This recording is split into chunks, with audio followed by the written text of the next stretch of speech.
Right, back here, the government is giving police the power to issue move-on orders to the homeless anywhere in the country. That's despite data showing public order offending is significantly lower than 10 years ago and previous reluctance from the police minister to have police lead the response to homelessness. Justice Minister Paul Goldsmith joins me now in the studio. Good morning, Minister. Good morning, how are you? Lovely to have you here. You got here nice and bright and early. Thanks for joining us. Look, I guess the early criticism from this has come from people who say, are we targeting the vulnerable here? Yeah, what do you say? And look, we've spent the last 2 years working to fix the basics by restoring law and order in this country, and we're making good progress. We've toughened up sentencing laws, we've given the police extra power to deal with gangs, and a host of other things, dealt with stalking behaviours.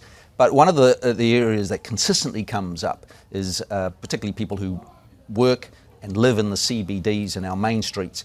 The antisocial behaviour really sort of picked up during the COVID period and hasn't yet been resolved. And so this is about giving the police an extra tool to deal with that group.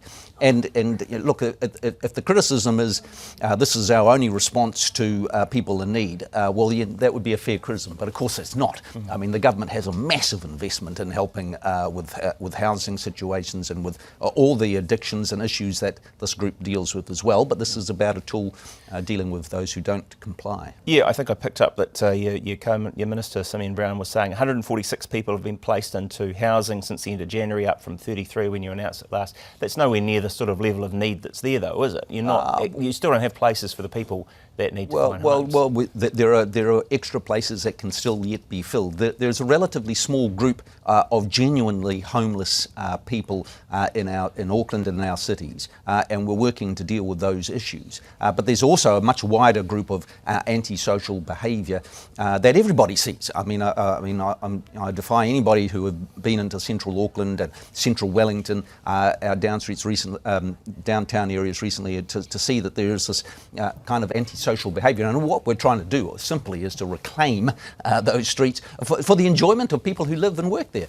I'm constantly hearing businesses saying, well, we're actually thinking of moving out of the city because our workers don't feel safe leaving at 5 o'clock and sort of working their way through the crowd. And that has to change. Tell me how it would work, because the police seem to struggle a little bit to say.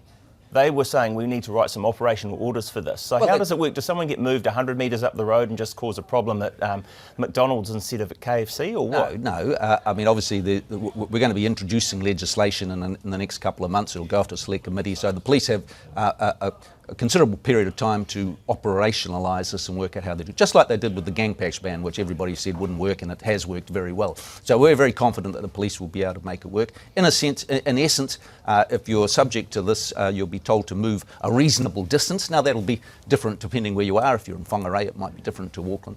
Maybe a kilometre up the road, it might be out of the CBD. But the point is, it applies everywhere in this country. So if you just set up your stall again further up the road, well, then you're subject to another move-on order. And ultimately, it's about sending a clear message that these behaviours are not what we want to see in our city.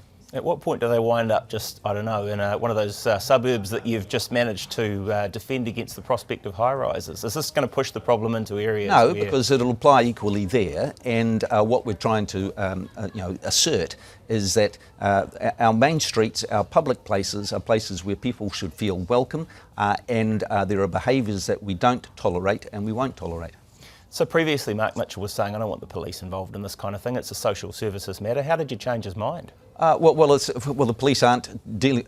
Police always have to deal with a wide range of activities, and this is just one tool that we've got. We've got lots of tools to help people in need, because we are a caring society. We have a very strong welfare state, and we do want to help those who are in need. We've got lots of tools to help them, but we also need some tools to send a clearer message to that small group who don't want that help and don't cooperate and seem to think that it's their right to live on Queen Street and to make life difficult for everybody else who's going about their lawful business. So I guess this makes sense if you're saying, hey, there's somebody that looks like they're setting up for the night in someone's shop front window and they're going to need to hose it down the next morning. Yep.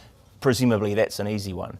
What about, I don't know, a group that sets up in front of a business that wants to stage a protest of some kind against whatever they're doing? Oh, well, that's absolutely excluded. This is not interfering with free speech and protesting. It's not interfering with busking. It's not interfering with people wanting to raise money for a charity. That's all excluded by this legislation. So if Brian Tamaki wants to hold a Destiny Church rally at the bottom of town, he's going to be fine under this? No, it's nothing to do with protests. We're a free and open society. If you want to protest, that's good for you.